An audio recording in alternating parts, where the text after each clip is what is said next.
Olá, prezados colegas, espero que todos estejam bem. Meu nome é Anderson Lima, eu sou servidor público federal, trabalho no Instituto Nacional de Seguro Social desde fevereiro de 2007, ou seja, já faz 14 anos que lido diariamente com o direito previdenciário. Eu também sou contabilista, eu me formei em 2001 pelo Serviço Nacional de Aprendizagem Comercial, o SENAC. Também sou advogado, essa foi minha última formação, eu tirei minha OAB em 2014. E por fim, eu sou educador previdenciário. Eu quero primeiramente agradecer ao professor Hermes Arraes pela oportunidade de participar do Congresso Online de Direito Previdenciário do site Cursos Professor Hermes Arraes. Professor, obrigado pela honra. O tema que ficou sob minha tutela foi o enunciado 216 do FONAGEF. Acho que antes de falarmos do teor do enunciado, o primeiro passo é explicarmos do que se trata o FONAGEF. O FONAGEF é o Fórum Nacional dos Juizados Especiais Federais. Ele funciona como uma espécie de grupo de trabalho, formado, claro, por juízes federais que atuam nos Juizados Especiais Federais. São montados fóruns de discussão onde são tratados temas e situações que permeiam o dia a dia dos juízes federais. O FONAGEF é promovido pela AJUF, a Associação dos Juízes Federais do Brasil, e tem como objetivo tratar e aprimorar temas sobre o Juizado Especial Federal.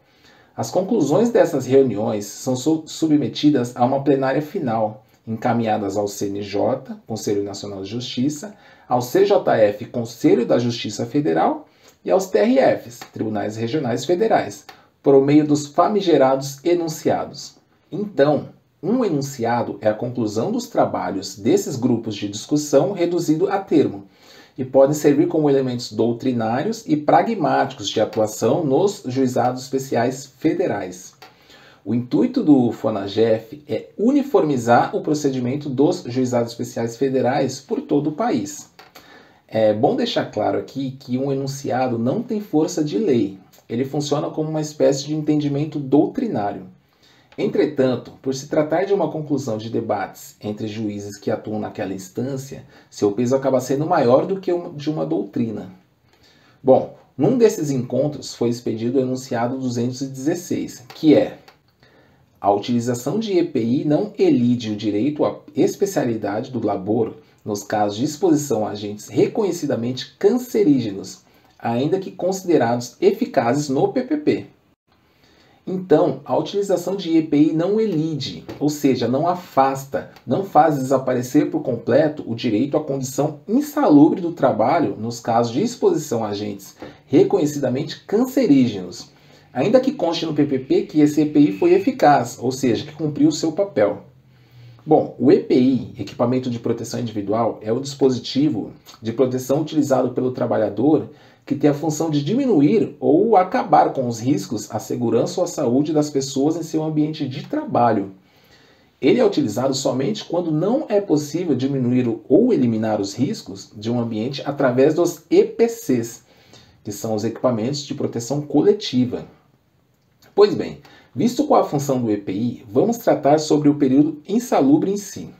A previsão do enquadramento como especial de período exposto a agentes reconhecidamente cancerígenos para humanos está no parágrafo 4º do artigo 68 do Regulamento da Previdência Social, aprovado pelo Decreto 3.048. Nele está previsto que os agentes reconhecidamente cancerígenos para humanos, listados pela Secretaria Especial de Previdência e Trabalho do Ministério da Economia, serão avaliados em conformidade com o disposto nos parágrafos 2º e 3º desse artigo, e no caput do artigo 64. Caso sejam adotadas as medidas de controle previstas na legislação trabalhista que elimine a nocividade, será descaracterizada a efetiva exposição. Importante frisar a parte final desse dispositivo. Caso sejam adotadas as medidas de controle previstas na legislação trabalhista que elimine a nocividade, será descaracterizada a efetiva exposição. Essa redação ela foi trazida pelo Decreto 10.410 de 2020 e prevê a possibilidade de descaracterização da condição especial de um período em que houve exposição a agentes reconhecidamente cancerígenos para humanos. Vamos dar uma olhada no que diz a redação anterior do parágrafo 4º do artigo 68 do Regulamento da Previdência Social. A presença no ambiente de trabalho com possibilidade de exposição a ser apurada na forma dos parágrafos 2º e 3º de agentes nocivos reconhecidamente cancerígenos em humanos, estado pelo Ministério do Trabalho e Emprego, será suficiente para a comprovação de efetiva exposição do trabalhador. Então, até a entrada em vigor do Decreto 10.410, a simples comprovação de exposição ao agente nocivo reconhecidamente cancerígeno já era suficiente para considerar o período especial. Entretanto, mesmo na vigência da redação anterior do parágrafo 4º do artigo 68, havia uma celeuma em torno desse assunto. Existe uma parcela de operadores no direito previdenciário que sustentam que o reconhecimento da especialidade pela exposição a agentes nocivos reconhecidamente cancerígeno para humanos, pelos critérios constantes no Regulamento da Previdência Social, só poderia ser realizado a partir da vigência da Portaria Interministerial número 9, do Ministério da Previdência Social, Ministério do Trabalho e Emprego e Ministério da Saúde. É uma portaria de 7 de outubro de 2014. A portaria publicou a Lista Nacional dos Agentes Cancerígenos para Humanos. Essa ala sustenta que seu reconhecimento antes da publicação da Portaria Interministerial número 9 afrontaria a jurisprudência do Superior Tribunal de Justiça, de que a lei que rege o tempo de serviço é aquela vigente no momento da prestação do labor. Desta forma, períodos de exposição a agentes cancerígenos anteriores à publicação da Portaria Interministerial número 9 não poderiam ser considerados como especiais, se não houvesse quantificação do agente nocivo e verificação da eficácia do EPI.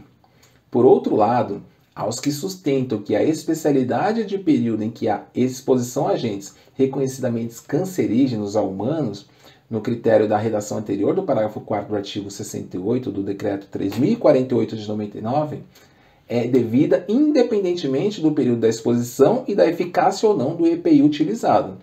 Sustentam que a mera presença no ambiente de trabalho já basta para a comprovação da exposição efetiva do trabalhador, sendo suficiente a avaliação qualitativa e irrelevante para fins de contagem especial a utilização de EPI eficaz, independentemente do período em que foi exercida a atividade. O enunciado FONAGEF 216 acaba com essa celeuma, ao menos na seara dos juizados especiais federais.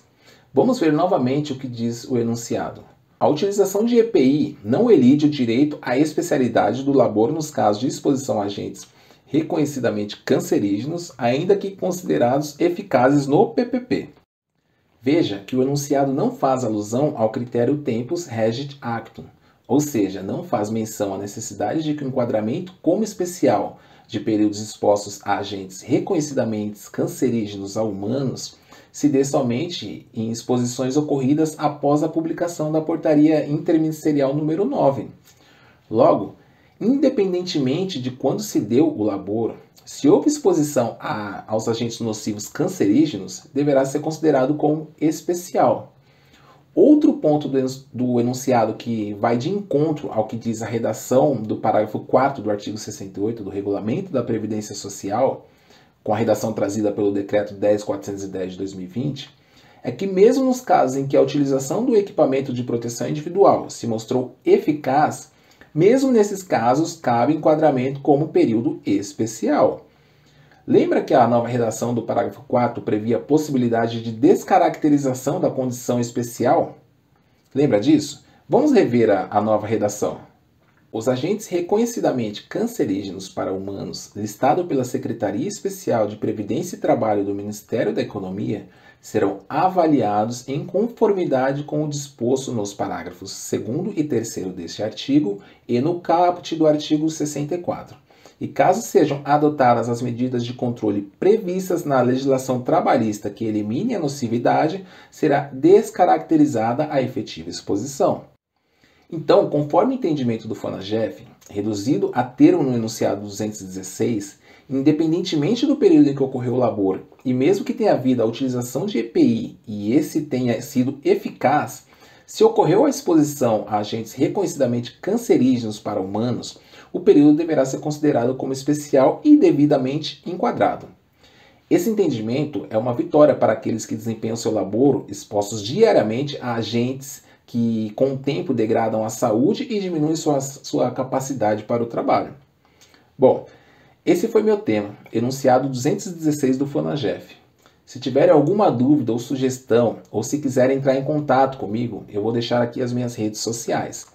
Vocês me encontram nas redes sociais como Papo de Previdência. O endereço no Instagram é @papo de previdência. Lá eu publico conteúdo todos os dias. No YouTube, o endereço é youtube.com/papo de previdência. Lá eu posto vídeo todas as terças e quintas-feiras. Tem bastante conteúdo bacana por lá. Dá uma conferida. Bom, eu quero mais uma vez agradecer ao professor Hermes Arraes Alencar pela oportunidade. Quero dizer que para mim foi uma honra ter participado desse congresso de Direito Previdenciário. Professor, eu te desejo sucesso no congresso e em todos os seus projetos. Tudo bem? Um abraço a todos. Até logo.